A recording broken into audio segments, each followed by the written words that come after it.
salue ta présence. Amen. Approchez-vous même sur le côté gauche. À ma gauche, là. Approchez-vous. Amen. Que je puisse vous voir. Amen. Donc, je salue ta présence ce matin. Amen. Dis à ton voisin, bienvenue dans la présence de Dieu. Amen. Bienvenue dans la présence de Dieu. Bienvenue dans la présence de Dieu. Donc, je salue ta présence. Je bénis Dieu pour ta présence. Amen. Je suis encore dans la joie de vous retrouver ce matin, dans la joie de te voir ce matin et de te communiquer des choses que Dieu montre dans mon cœur. Amen. Donc,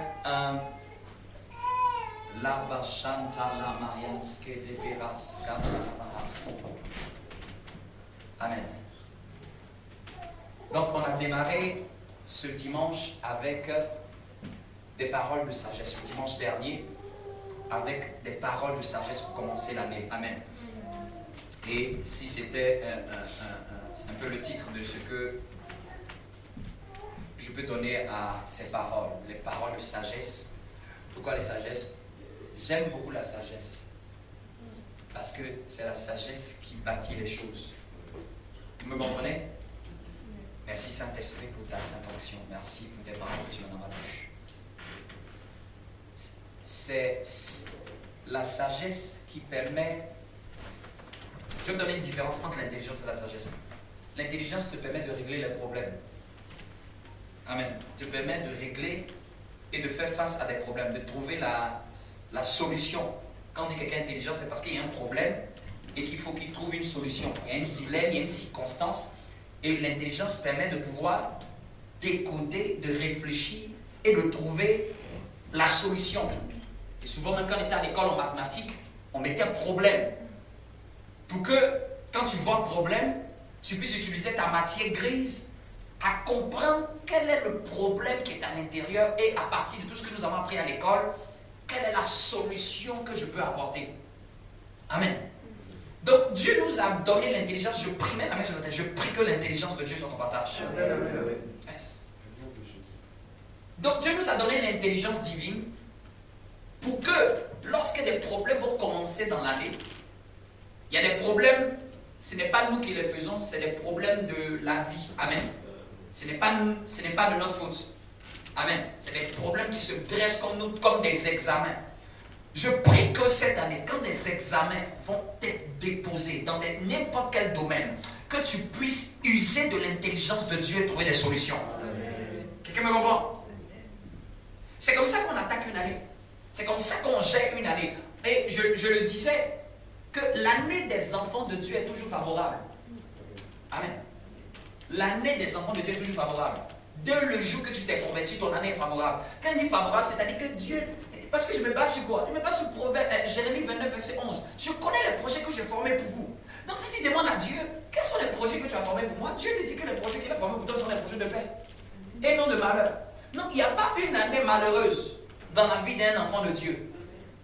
Les projets de Dieu là sont des projets de paix. Mais c'est la manière dont je vais la gérer qui va déterminer comment elle va se passer. Mais pour Dieu, si vous demandez à Dieu, Dieu va te dire, même encore pour cette année, le projet que j'ai prévu pour toi là, si c'est écrit dans la Bible, c'est que ça nous parle pour n'importe quelle circonstance. C'est en cela même que j'apprends à comprendre comment les choses de Dieu fonctionnent. Les projets de Dieu sont des projets de paix. Ce qu'il veut pour moi, c'est toujours quelque chose de paix, paisible, et non au malheur. Le malheur n'est pas quelque chose que Dieu veut pour ses enfants. Quel papa peut prévoir une année de malheur pour ses enfants? Dites-moi, toi-même, nous-mêmes, parents, et je peux décider que à telle année-là, c'est le malheur qui va arriver. Ce n'est pas la volonté de Dieu. Le malheur arrive quand quelqu'un n'est pas prudent. C'est tout. Qu'est-ce qui fait qu'un enfant peut tomber de l'escalier et qu'il a comment on appelle ça? Peut-être le pied cassé et ses parents sont obligés de l'emmener aux urgences. Est-ce que c'était la volonté des parents que son pied se casse? C'était un manque de vigilance. C'est tout. C'est qu'il y a quelque chose où ils n'ont pas une bonne vigilance. Amen. Et c'est ce qui a fait que finalement l'enfant est tombé des escaliers. L'enfant a fait une chute. Est-ce que vous me suivez? C'est parce qu'ils n'ont pas été prudents. Il y avait un collègue de mon travail, il dit qu'il était au restaurant et il a mis son enfant sur ses épaules au restaurant, sur la chaise. Non.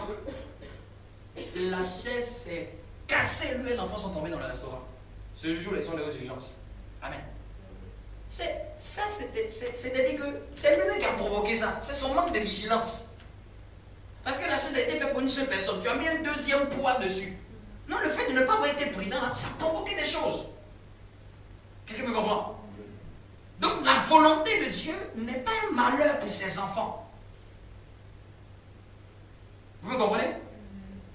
C'est le manque de vigilance, c'est le manque de sécurité. C'est pour ça que la Bible dit que celui qui est l'homme sage est un homme prudent. Un homme sage, c'est quelqu'un de prudent. Donc je disais que l'intelligence, ça permet de résoudre les problèmes, mais la différence avec la sagesse, ça permet d'éviter les problèmes. La sagesse par rapport à l'intelligence, la sagesse, elle sait déjà anticiper le chemin qu'elle va prendre pour éviter même que le problème arrive. La Bible dit que l'homme prudent voit le mal venu de loin et il se cache. La sagesse, l'un des piliers de la sagesse, c'est la prudence. C'est-à-dire que je sais comment, même Jésus a dit, soyez prudents comme des serpents. C'est-à-dire que de toutes les négativités du serpent, il y a une qualité que même Dieu a reconnue du serpent. Il dit, soyez sages, soyez prudents. Parce que Dieu estime que parmi tous les animaux là, amen, parmi tous les animaux là, celui qui a une prudence, c'est-à-dire que lui, il ne se promène pas partout, il sait qu'on est prêt à le tuer. Amen. Il y avait un pasteur qui parlait sur les serpents. Amen. Il était dans un sur les serpents. Il dit, le serpent est tellement prudent que, parce que l'être humain, si on dit aujourd'hui il y a tel autre animal, les gens pensent qu'il y a des, mais si on dit à serpent, vous connaissez la mentalité de l'être humain, ça ne le fait quoi? Si on dit à serpent quelque part, quelle sera la volonté de l'être humain tout de suite là? Ce sera de le tuer. C'est-à-dire que par rapport aux hommes, là, les serpents ont peur des hommes. Parce que là, c'est-à-dire que tout si on dit un rat, le rat peut-être va fuir. Mais le serpent, on va le traquer pour le tuer. Le même jour, il est mort. Amen. Donc le serpent ne joue pas avec cette histoire. Il sait que s'il n'est pas prudent, son espèce va mourir, va être décimée de la planète. Mais malgré ça, il y a des serpents qui existent quand même. Vous me comprenez? Mais c'est ça la prudence. La sagesse, c'est la prudence. L'un des piliers de la sagesse, c'est la prudence. Donc, vous voyez la différence entre l'intelligence et la sagesse. L'intelligence nous permet de régler des problèmes. Amen. Et ça, je souhaite que ce soit des problèmes que toi-même, tu n'as pas provoqués. Vous me comprenez? Parce qu'il y a des problèmes que quelqu'un peut provoquer dans cette année. Hein. C'est lui-même qui est à la base de ce problème. Mais la sagesse aurait pu permettre d'éviter ce problème. Donc, l'intelligence, elle fait la résolution face à un problème, mais la sagesse, c'est l'anticipation même du problème. J'évite même que ça arrive. Donc cette année, tu peux te tenir le 31 décembre de cette année et tu peux commencer à regarder tout le mois pour éviter certaines choses, que certaines choses arrivent. C'est l'attitude que je vais avoir pour éviter que certaines choses arrivent. C'est pour ça que j'aime la sagesse. Une deuxième chose dans la sagesse, donc la sagesse et la prudence, amen. La Bible dit que la sagesse a 9 colonnes. Donc je te donne quelques-uns aujourd'hui. Donc, dans la sagesse, une colonne c'est la prudence. Dans la sagesse, une colonne, comment je pourrais te dire cette colonne? J'ai dit c'est la prudence numéro 1, c'est ça? Dans la colonne. Je te donne encore un deuxième. Inch'Allah. À qui ça parle ce matin? Amen. Je prie que la sagesse de Dieu soit sur toi cette année. Amen. Que tu évites certains problèmes qui ne sont pas censés arriver cette année. Amen. Que tu les anticipes, que tu sois prudent dans ta manière de marcher, dans ta manière de fonctionner, dans ta manière de bouger, dans tes activités. Quelqu'un me dit un bon amen. Amen. Je vais te donner ça. Inch'Allah. Prie en langue pendant ces quelques secondes. Prie en langue. Inch'Allah.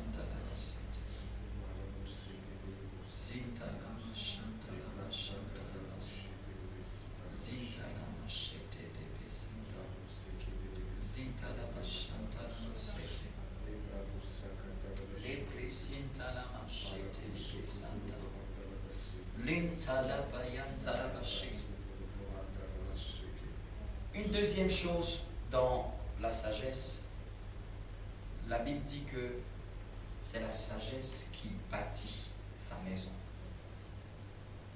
C'est-à-dire que quand on veut bâtir sa vie, l'élément que Dieu va demander pour bâtir, on veut bâtir son foyer, on veut bâtir n'importe quelle chose.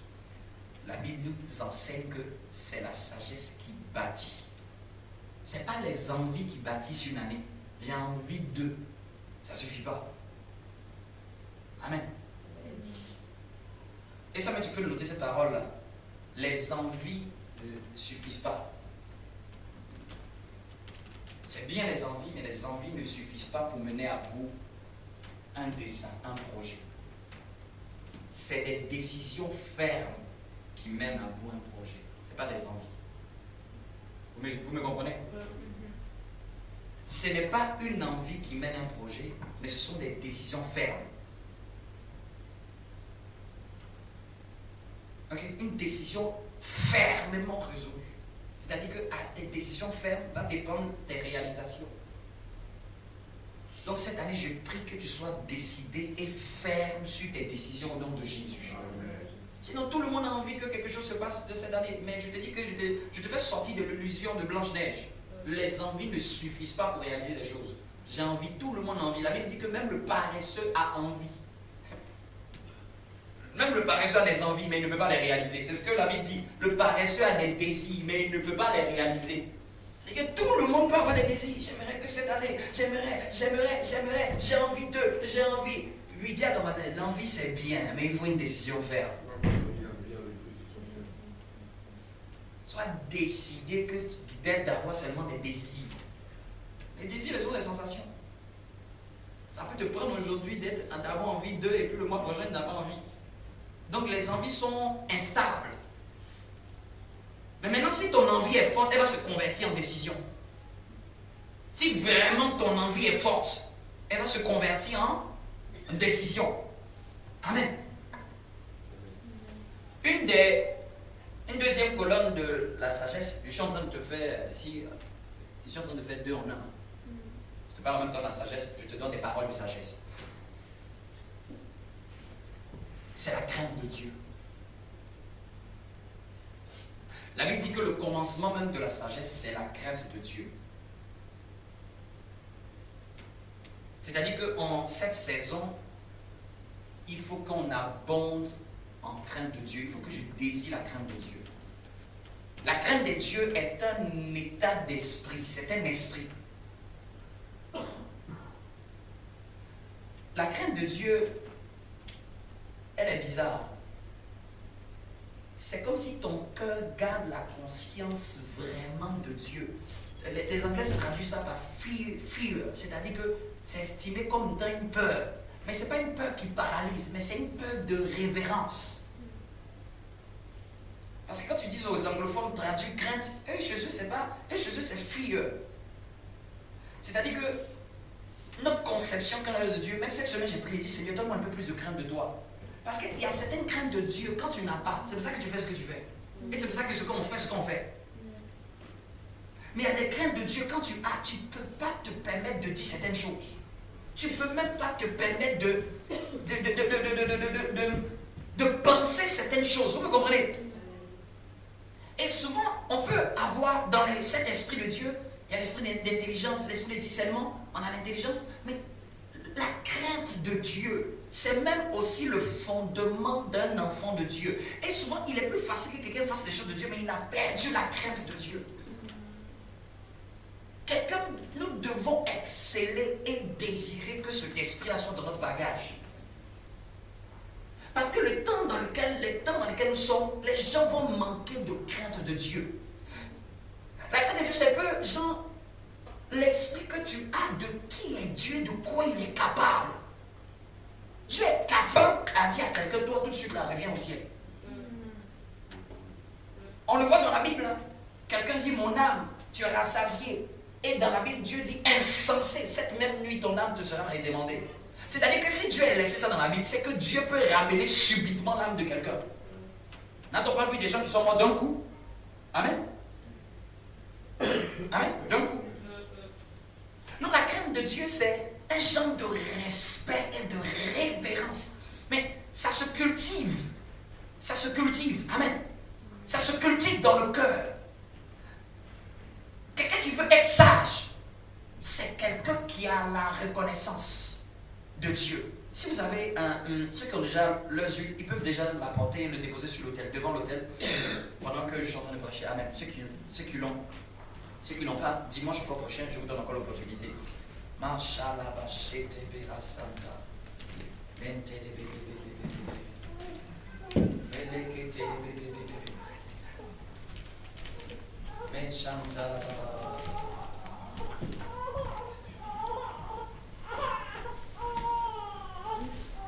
C'est vrai que tu vas les ouvrir. Personne ne peut, tu vas les ouvrir. Tu les ouvres et tu laisses les bouchons juste à côté.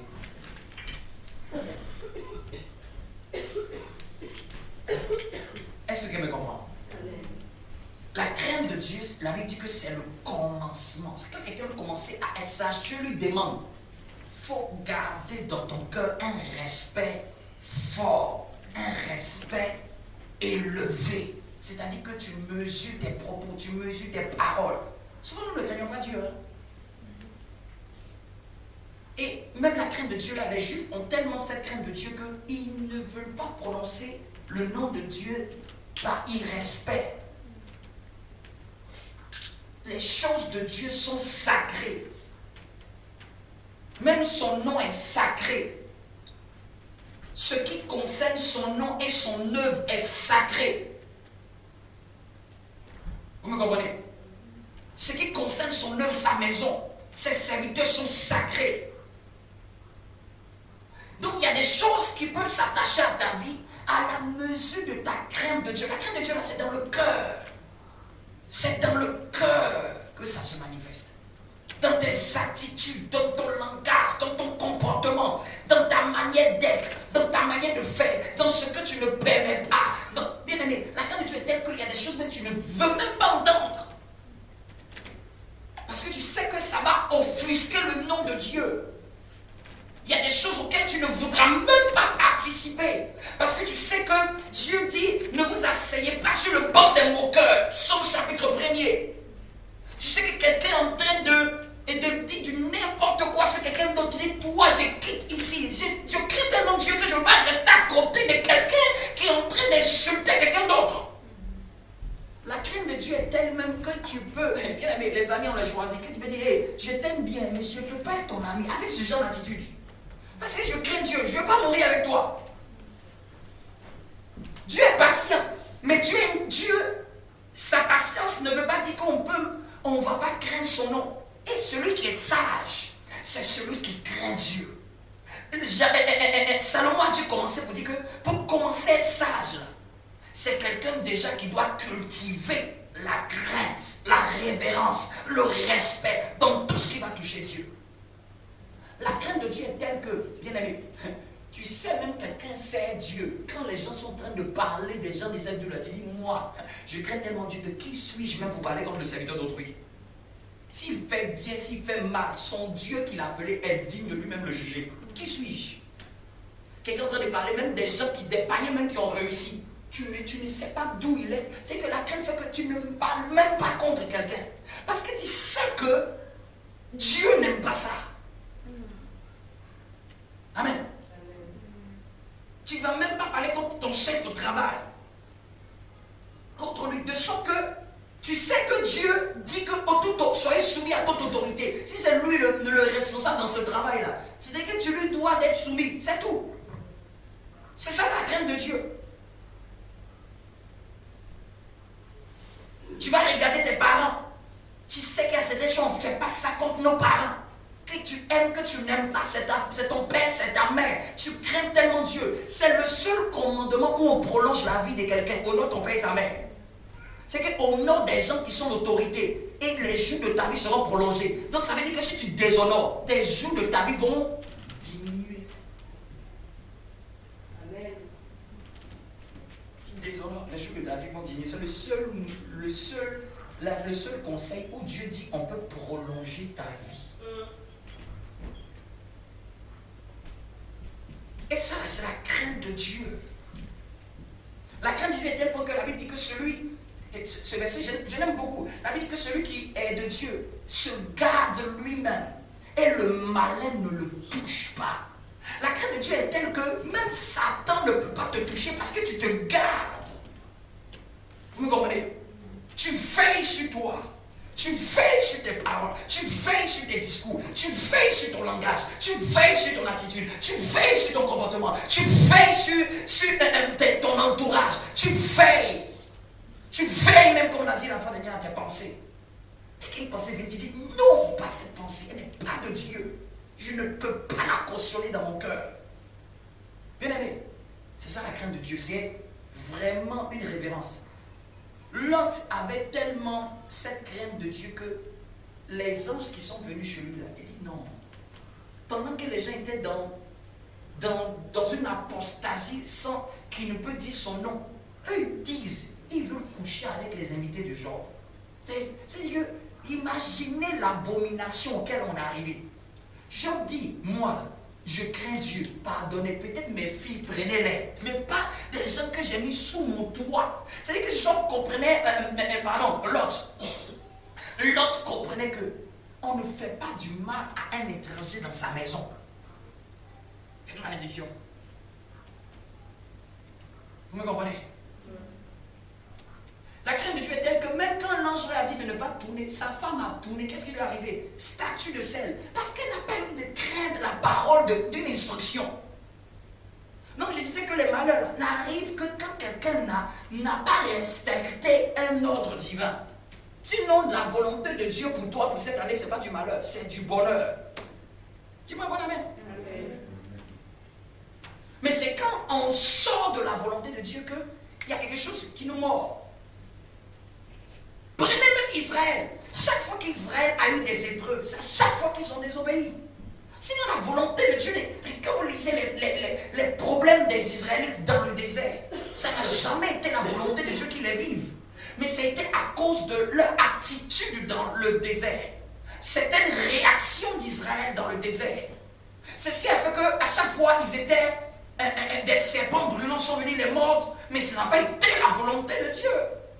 Que les serpents viennent les brûler. Ils ont peut-être frappé le Dieu de serre. Ça n'a pas été la volonté de Dieu. Quand vous lisez même Deutéronome 28, après les bénédictions, quand tu commences à lire, souvent je vous donne un conseil. Vous activez la crainte de Dieu là. Lisez certaines choses, lisez en étant équilibré. Lisez ce que Dieu donne comme bénédiction. Lisez aussi ce que Dieu dit quand tu ne fais pas. Ça va aussi garder la crainte de Dieu. Dieu dit, vous serez frappé du cerf. C'est que quand tu lis la même, toi tu entends ta tête, tu dis quoi? Et ça vient de quoi? La désobéissance. Il dit, si vous désobéissez à ma voix. Amen.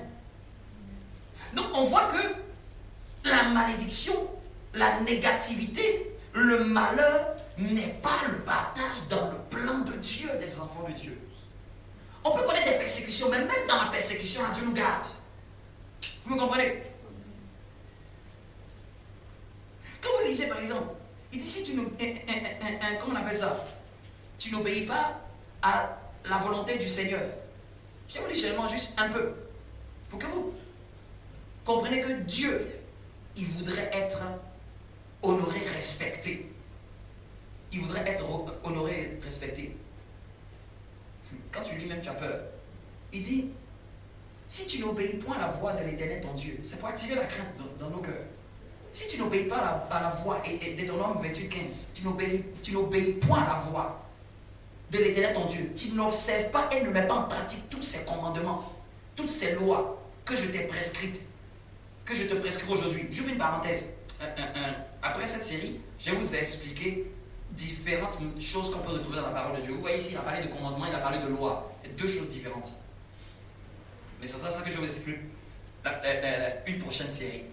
Il dit, voici toutes les malédictions qui viendront sur toi et qui seront ton partage. Tu seras maudit dans la ville. C'est une abomination. Ta colère, ta huche seront maudites. Tes entrailles, ton sol. Tu seras maudit à ton arrivée, à ton départ. Tu enverras, l'Éternel enverra contre toi la malédiction, le trouble, la menace au milieu de toutes tes entreprises. C'est pas bon, ces genres de choses. Il y a des endroits, même quand tu lui dis, il va envoyer la chaleur brûlante, la fièvre. l'inflammation, le dessèchement, la gangrène. Tu dis, ah, Jésus. Et si Dieu a laissé ça dans la Bible, c'est pour que nous ne soyons pas fous. C'est pour que ça nous donne la crainte de Dieu. Ça nous donne de garder nos cœurs, de garder nos voix. Amen.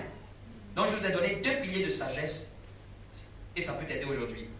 Et on avait déjà donné une parole de sagesse qui était quoi par rapport aux envies? J'ai dit quoi par rapport aux envies? Qui a noté? Les envies ne suffisent pas, mais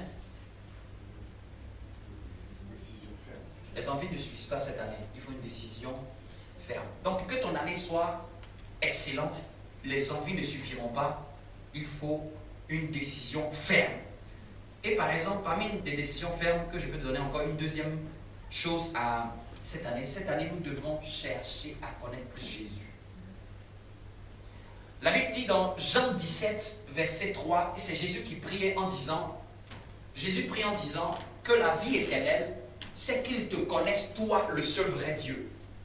Dieu a tant aimé le monde qu'il a donné son Fils unique afin que quiconque croit en lui ne périsse point, mais ait la vie éternelle. Si je fais un calcul mathématique, la vie éternelle, c'est qu'ils te connaissent, toi. Dieu a tant aimé le monde afin qu'il a donné son Fils unique afin que quiconque croit en lui ne périsse point, mais puisse connaître, puisqu'on dit que la vie éternelle, c'est connaître Dieu et celui qui l'a envoyé, Jésus-Christ. Afin qu'il puisse être en possession de la connaissance de Dieu et de Jésus-Christ. Donc cette année, nous devons décider de connaître plus Jésus. Connaître plus Dieu. Ça, tu dois le mettre dans tes objectifs spirituels. Je peux dire, je donne un exemple. Qui ne connaît pas Macron? Il n'y a pas quelqu'un qui va dire qu'il ne connaît pas Macron.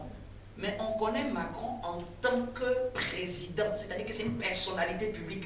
Mais en fait, nous ne le connaissons pas dans son intimité. Et souvent, nous connaissons Dieu comme personnalité publique. Dieu, Jésus, avec sur le peu de ce que j'ai entendu. Donc, il y a une connaissance qui est une connaissance générale. La connaissance publique. À cause de la renommée de la personne. Même quelqu'un qui n'est pas allé, qui n'est jamais allé dans une église, tu lui dis Jésus, c'est qu'il a déjà entendu parler de Jésus. Mais ce n'est pas dit qu'il connaît Jésus. Mais si tu demandes, est-ce que tu connais le nom de Jésus? Oui, je connais. Mais est-ce que tu le connais même vraiment? Il va te dire non. Donc je peux connaître quelqu'un sans vraiment le connaître dans l'intimité. Et cette connaissance-là, c'est la connaissance du parvis. Il y a une autre connaissance, la connaissance du lieu saint. Ça, c'est la connaissance comme un ami. Amen. Et il y a la troisième connaissance, c'est la connaissance comme un mari connaît sa femme. Vous me comprenez? C'est une connaissance intime et profonde.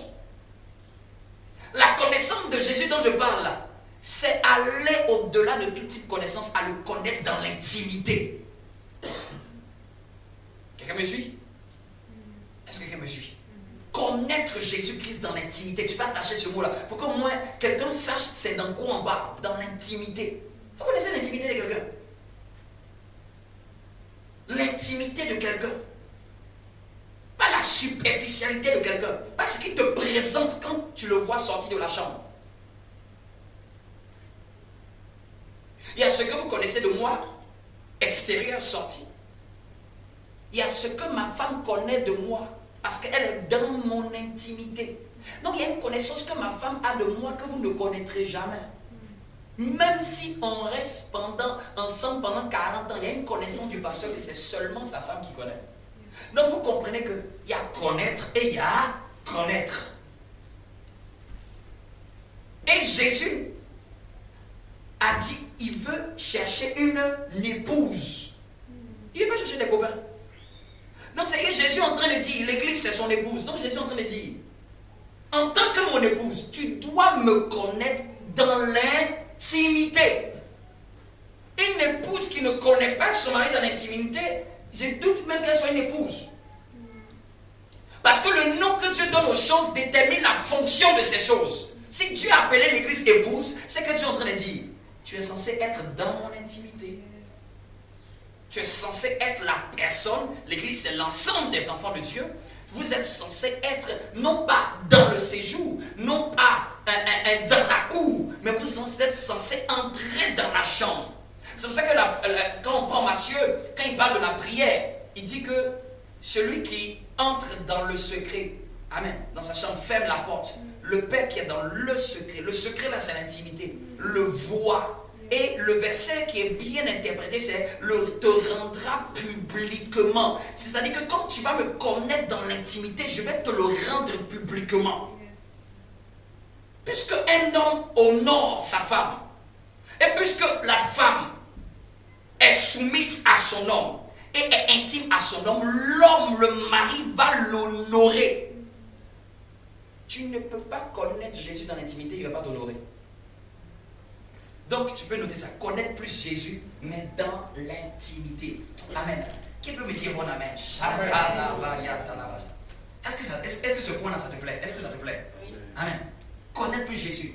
Je vais te donner juste, j'ouvre une parenthèse encore sur ce point-là. C'est-à-dire que dans ce qu'on appelle la Bible, bon, c'est vrai que souvent les gens qui tombent de ça, que la Bible c'est la parole de Dieu. Amen. Oui et non. Amen. Parce qu'il y a des gens qui ont dit des choses et dans ce qu'ils ont dit là, c'est pas forcément la parole de Dieu. C'est eux qui ont dit. Quand la femme de Job a dit maudit Dieu et meurt, est-ce que ce qu'elle a dit là, c'est la parole de Dieu? Hein? C'est son expérience, de son ignorance. Mais c'est écrit à l'intérieur. Donc, mesurons bien souvent, dans certains points, on mesure bien ce que c'est la parole. La parole de Dieu, c'est ce que Dieu dit. C'est pour ça que quelqu'un peut prendre ça et il peut se perdre. Parce que tout ce qui est à l'intérieur n'est pas forcément la parole de Dieu. Non, à l'intérieur, l'exemple que je peux te donner, c'est d'observer Dieu. Comme si tu l'observais dans un film. Et tu cherches à apprendre plus de lui, savoir, le gars là, c'est qui? Comment il fonctionne? Et tu vas faire attention à quoi? Quand il parle quelque part, tu t'assois et puis tu réfléchis. C'est ça même la réelle méditation. Donc tu peux prendre la Bible et tu peux ne pas être en train de chercher Jésus. Tu peux être en train de chercher autre chose. Tu peux prendre la Bible, tu es en train de chercher autre chose. Mais au-delà d'autres choses, on doit d'abord connaître celui qui nous a appelés. Celui qui nous a attirés vers lui. Parce que si je le connais, je vais être ouvert sur les autres types de connaissances qu'il veut que j'aie. Vous me comprenez? Donc, quand nous allons prendre cette Bible, quand nous serons en train de méditer, la première quête, l'objectif que je peux te donner, une des directions de méditation, c'est de chercher à apprendre à observer Jésus dans le film. Observer Dieu dans le film. Quand il parle, pour toi, ça doit être parole d'évangile. Tu analyses ses paroles, tu décortiques et tu peux passer des semaines en train de réfléchir à ce qu'il a dit. Pourquoi il a dit? Pourquoi il dit ça maintenant? Parce que je ne crois pas que Dieu parle par hasard. Pourquoi il le dit? Ce qu'il dit peut cacher un principe que si tu comprends, ça change ta vie. Ce qu'il dit peut cacher une de ses manières de fonctionner. De quand tu le sais et tu en es assuré, ça te donne une foi. Donc ça fait que tu vas te comporter dans ta marche à cause de quelque chose que tu sais que Dieu, il fait ça, quand on fait ça. C'est ce qu'on appelle les témoignages. Dieu a ses témoignages à l'intérieur. Quand il témoigne, ce n'est pas ce que les gens ont fait, c'est ce que Dieu a fait. La manière dont il s'est comporté, ça t'assure que je sais comment Dieu se comporte. Ça fait qu'on monte A plus B, tu sais comment Dieu se comporte. Tu sais que si je fais comme ça, Dieu est sûr d'être là. Ça fait que même personne ne pourra te troubler au sujet de Dieu. Tu sais, tu as appris à connaître Dieu dans le secret. Quelqu'un me suit? Une deuxième parole que je te donne. Tu vas devoir définir ton système de méditation et d'étude de la parole. Dans ton système d'étude et de méditation de la parole, de la Bible, je t'ai déjà donné un élément. Dans ce système-là, observe le Seigneur. Ça fait partie d'un point. Vous me comprenez? Quand il dit ton système, c'est-à-dire, un système, c'est quelque chose qui est établi et dont on peut s'en servir pour faire fonctionner quelque chose sans que cela s'arrête. C'est une organisation ficelée, cadrée, qui permet de faire fonctionner quelque chose. Puisque je sais que je vais devoir avoir recourir à ce livre-là, il faut définir qu'est-ce que je vais aller chercher dans ce livre. Ce que tu ne sais pas que tu vas chercher dans la Bible, tu vas le lire, ça ne va jamais changer ta vie. Si nous lisons la Bible et puis on dit, bon, on a dit que le pasteur a dit de méditer, hein, tu lis Chronique. Tu sais ce que tu cherches dans Chronique. Si tu ne sais pas ce que tu cherches, tu vas lire, ça ne va jamais changer ta vie. Ça va être juste des histoires. Donc, il faut déterminer qu'est-ce que je vais chercher dans la Bible. Je t'ai dit numéro 1, cherche à connaître Dieu. Vous me comprenez? Et numéro 2, numéro 3, là, ajoute ce que toi tu veux. Vous me comprenez? Par exemple, je donne un exemple. Si tu veux chercher qu'est-ce que Dieu dit au sujet de la richesse, ça peut être ton numéro 2. Ça fait que quand tu vas prendre la Bible, tu sais ce que tu es en train de chercher. Quand tu vas souligner tes versets, c'est par rapport à quelles sont les lois et les principes divins par rapport à la richesse. Puisque dans la Bible, Dieu a rendu des gens financièrement riches. Et dans la Bible, c'est qu'il y a un code, il y a un système, il y a un principe, il y a des choses que je dois savoir concernant ça. Si je veux savoir comment on fait pour gérer une famille, donc tu vas prendre la Bible, mais dans le prisme de chercher comment Dieu voit la famille dans la Bible. Tu sais, vous me comprenez? C'est parce que nos recherches ne sont pas motivées. Si tu veux comprendre les éléments fondamentaux de la foi, je ne comprends pas l'histoire de Jésus au bout de la croix. Donc tu vas prendre la Bible et tu seras en train de scanner seulement ça. Je veux bien comprendre l'histoire, il est bout à la croix, ce que c'est impliqué, ce que ça s'est fait. Bien aimé, il faut déterminer tes points là. Il faut les déterminer, ta liste de ce que tu vas aller chercher dans la Bible cette année. Donc tu t'assois, tu réfléchis. Moi je t'ai donné seulement le premier. La première des choses, il faut commencer à chercher. Il faut commencer à chercher à connaître Dieu. Ça, tu peux le faire ça toute l'année, toute ta vie. Mais maintenant, au-delà de ça, tu peux ajouter des choses. Je vais apprendre plus sur la foi. Là, ça fait que quand tu cherches la Bible, là, tu as une raison déterminée de ce pourquoi tu ouvres la Bible. Amen. La foi, là, c'est quoi? Parce que à tes résolutions répondra le succès. Tes résolutions, c'est ce que tu as décidé. Qu'est-ce qui monte dans ton cœur? À quoi tu aspires? Parce que le ciel ne répond qu'à la soif. Vous me comprenez? Et ce livre-là est rempli de beaucoup de sagesse. Donc tu as 12 mois. En 12 mois, tu peux définir 12 thèmes. Ou même si tu n'as pas forcément 12 thèmes, tu peux te définir 6 thèmes. Et c'est avec ces 6 thèmes que tu vas travailler seulement. Tu vas te focaliser à... Quand tu ouvres la Bible, c'est par rapport à ces thèmes. Ça fait que cette année, quand tu ouvres la Bible, tu n'ouvres pas la Bible parce que juste tu n'as rien à faire. Tu sais ce que tu as dans ta liste des thèmes. Ah bon, je vais chercher cette fois-ci par rapport à ça. Vous me comprenez? Et c'est là que tu peux aller à gauche, à droite. Tu peux aller dans les histoires. Tu vas prendre maintenant des outils. Tu vas devenir un chercheur. Et peut-être ce que tu as trouvé là, de toi, quelqu'un va nous partager. Tu as dit qu'après mes recherches, depuis 6 mois, je viens de comprendre que pour telle chose, voici ce que Dieu dit. Il y a des choses que Dieu a fait avec nous, sans qu'on sache comment ça fonctionnait. Je donne un exemple. Quelqu'un peut être à l'église, il est saisi, il prophétise. Mais il ne sait pas qu'il y a une logique de Dieu pour prophétiser. Donc, lui, ne connaissant pas cette sagesse de Dieu-là, ça va se faire coup-ci, coup-ça. Mais il ne saura jamais comment Dieu fait pour prophétiser. Je donne un exemple, vous comprenez un peu? Il faut qu'on sorte de ce qui se fait sans qu'on ne sache comment ça fonctionne.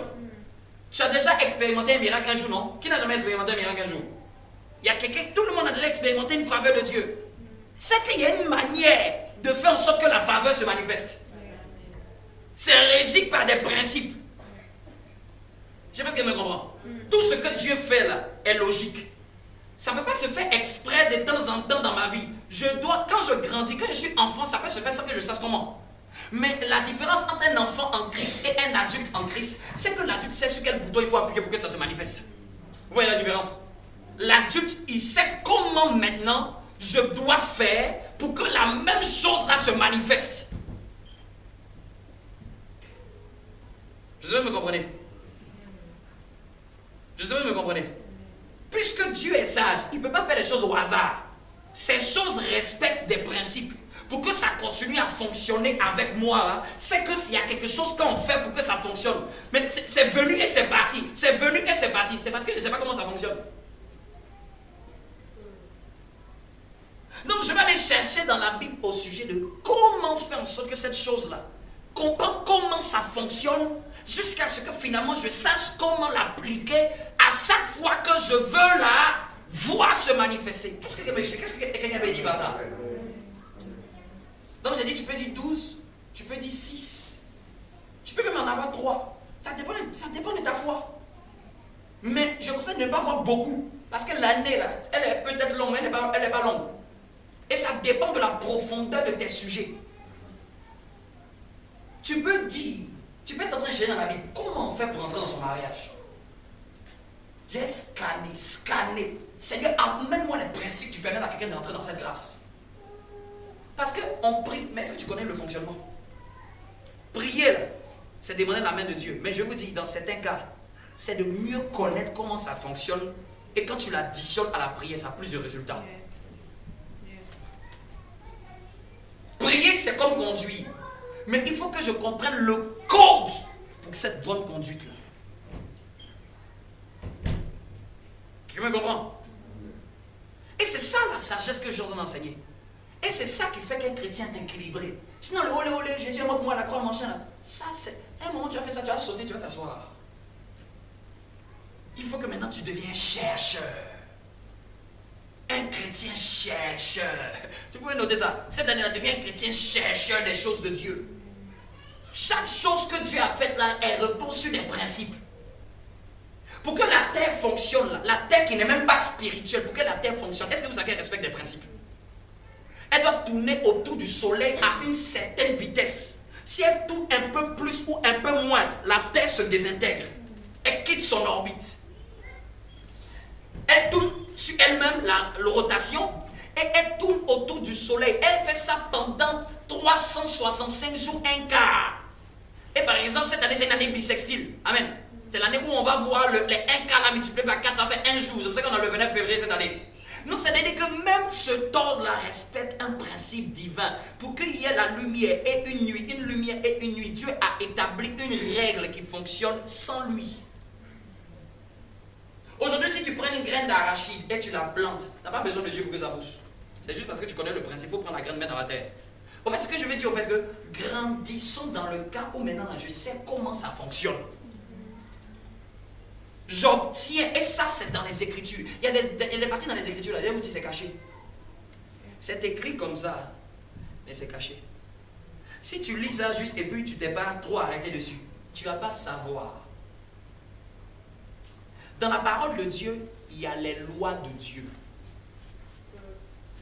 Les lois de Dieu. Il y a beaucoup de lois à l'intérieur. Les lois, ce sont des règles de fonctionnement de quelque chose. Ce sont les règles d'un système. Quand on parle de loi, on parle de la loi de Moïse. Je parle du fonctionnement. Je vais donner un exemple. Si je laisse tomber, je laisse ça d'ici, ça tombe. C'est à cause d'une règle. Cette règle-là, tout le monde la connaît à la physique. On l'a découverte sur la terre. C'est Dieu qui l'a créée. C'est la règle de quoi? De la pesanteur. Amen. Pour la contrecarrer, pour que les avions volent, c'est aussi une autre règle que les scientifiques ont découvert pour combattre la loi de la pesanteur. Règle combat encore une autre règle. Les scientifiques ont découvert que la loi de l'aérodynamique fait qu'un avion peut voler. Donc, ils ont constaté que cette règle est, si on l'utilise bien, elle peut supplanter la règle de la pesanteur. C'est ça que j'appelle les lois. Donc, il y a des règles dedans en fonction de plusieurs domaines. Mais ça va dépendre de comment tu vas la lire. Les règles sont établies de telle sorte que celui qui les respecte sont bénis par elles, celui qui ne les respecte pas ne sont pas bénis par elles. C'est comme ça, par exemple, comme la dîme c'est une règle, ce n'est pas un commandement. Parce que dans la Bible aussi, il y a des commandements. Les commandements, Dieu a fait en sorte que ça ne soit pas d'ambiguïté. C'est clair. On n'a pas besoin d'interprétation. Tu aimeras ton prochain comme toi-même. C'est clair. Je n'ai pas besoin de débat. C'est un commandement. Vous me comprenez? Mais les lois, elles sont cachées. Vous me comprenez? Là, je t'ai donné seulement 2 choses dans la parole. La prochaine fois, je te donnerai encore ce qu'on retrouve dans la parole. Il y en a au moins jusqu'à 7 choses qu'on retrouve dans la Bible. Donc, quand tu es en train de chercher dans la Bible, tu cherches quoi? Tu cherches commandement? Tu cherches des règles concernant quelque chose. Donc, quand je vais t'expliquer ça la prochaine fois, mais tu veux que je te donne ça maintenant? Hein? Mais c'est bien si je prends le temps de vous expliquer. Amen. La prochaine fois, je vais prendre le temps de vous expliquer.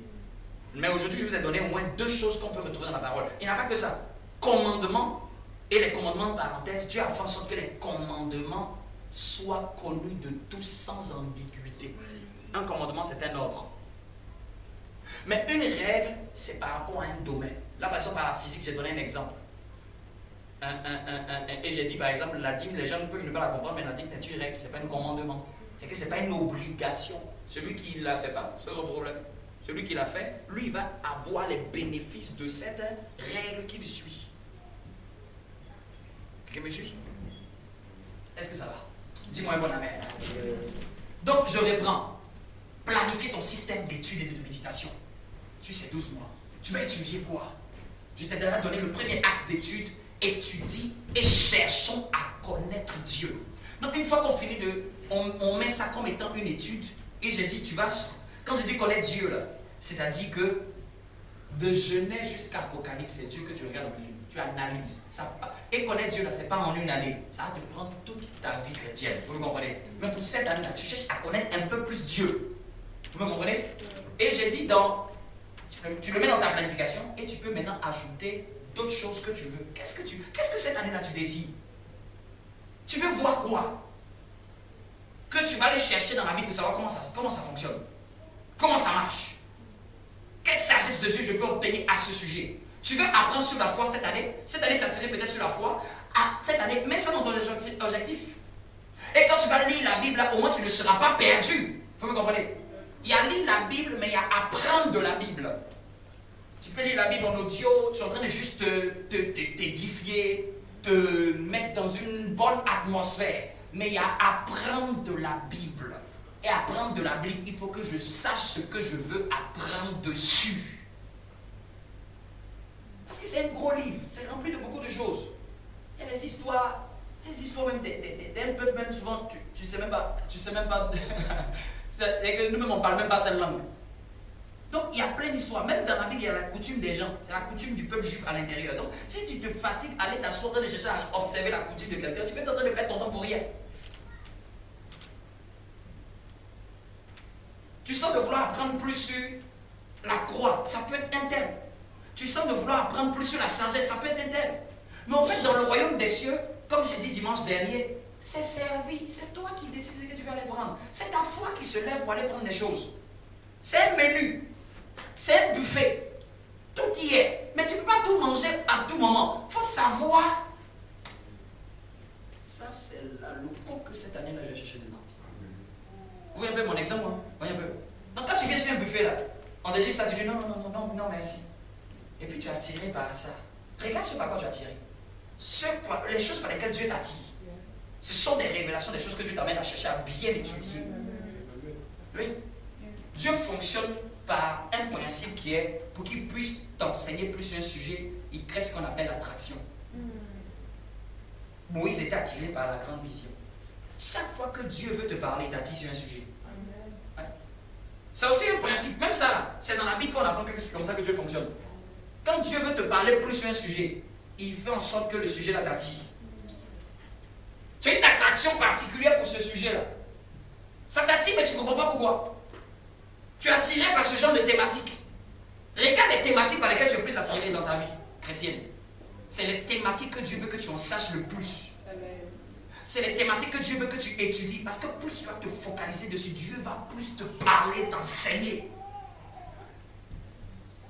Et quand tu seras en train d'étudier, prends un cahier. Parce que Dieu peut t'enseigner beaucoup de choses. Même moi, en tant qu'homme de Dieu, il y a des thématiques par lesquelles je suis attiré, des thématiques que je suis pas attiré.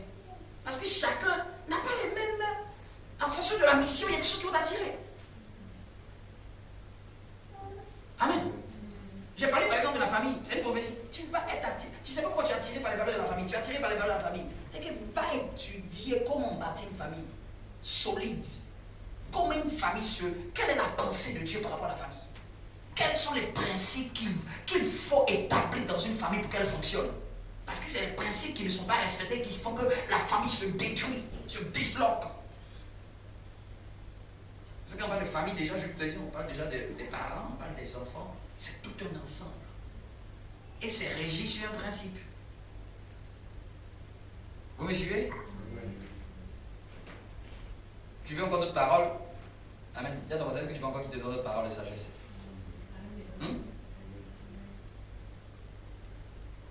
Je vais passer rapidement, puisqu'on va arriver à la fin. Qui peut me rappeler au moins ce qu'il a noté, les grands points qu'on a notés? Ah, Chalabas.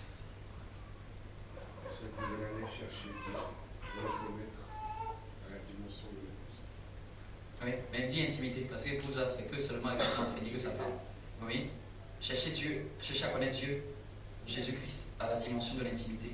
On connaissait c'est quoi être intime avec quelqu'un. Tu le connais, je le connais.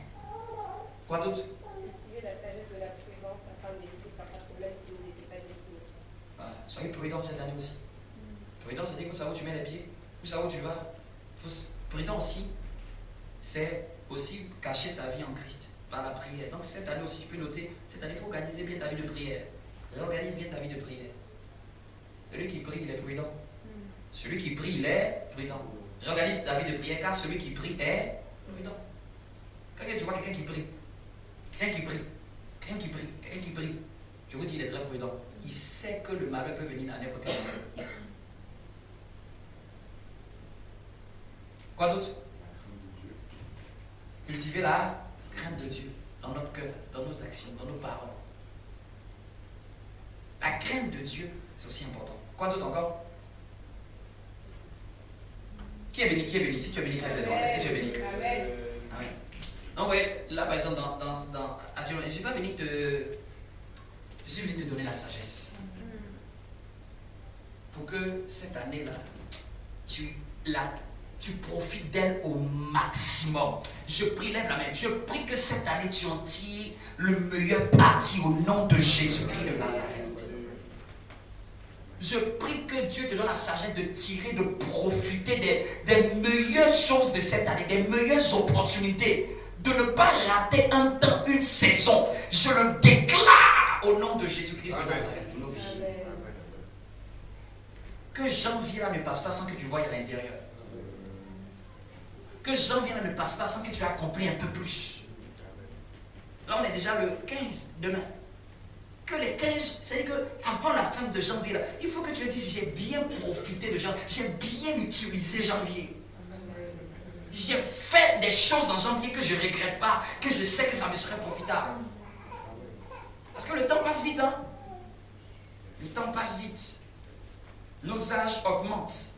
Et souvent, on peut être si on ne lève pas la tête, on peut ne pas se rendre compte de qu'est-ce que j'ai fait même ce mois d'important. Pour que le mois suivant va récupérer. Qu'est-ce que j'ai fait d'un peu plus? Amen. Une autre parole de sagesse. Et j'aime bien, je le dis depuis souvent, la Bible dit que les projets de l'homme diligent mènent à l'abondance. Donc cette année, si quelqu'un veut aller loin, tu peux noter, il faut travailler dur. Travailler dur sur ses réalisations. J'ai compris que le ciel n'est pas en train de... Le ciel ne tolère aucune légèreté concernant la réussite. Le ciel s'en fout de dire j'étais fatigué, ça s'en fout, hein. Cette semaine, j'étais en train de faire quelque chose, j'avais dormi de dimanche dernier, j'avais dormi de 19h à 22h. J'ai travaillé sur quelque chose que depuis j'ai fait ça. J'étais dans la nuit, mais je vais fatiguer, je vais dormir. Il était minuit, j'ai fini de prier, il était minuit. Donc je vais aller me reposer pour faire la prière de 5 heures. Et puis, quelqu'un m'a dit, c'est toi qui viens si tu as dormi. Donc je viens de prendre café, j'ai travaillé de minuit jusqu'à 5 heures. C'était difficile de faire ce que j'étais en train de faire parce qu'il fallait que je rassemble du matériel et que au début ça faillit me décourager. Après, j'ai fait jusqu'à même 5 heures était arrivé. Et après, j'ai pris avec, pour la prière de 5 heures. Donc, je suis allé me coucher à 6 heures. Et je me suis réveillé à 3 heures pour l'autre, à 8 heures pour aller au travail. Et ça m'a enseigné quelque chose pour me dire, mon gars, qu'est-ce que tu veux faire là? Ça s'en fout de si tu es. Ça s'en fout. Si c'est à tes résolutions que tu vas le faire.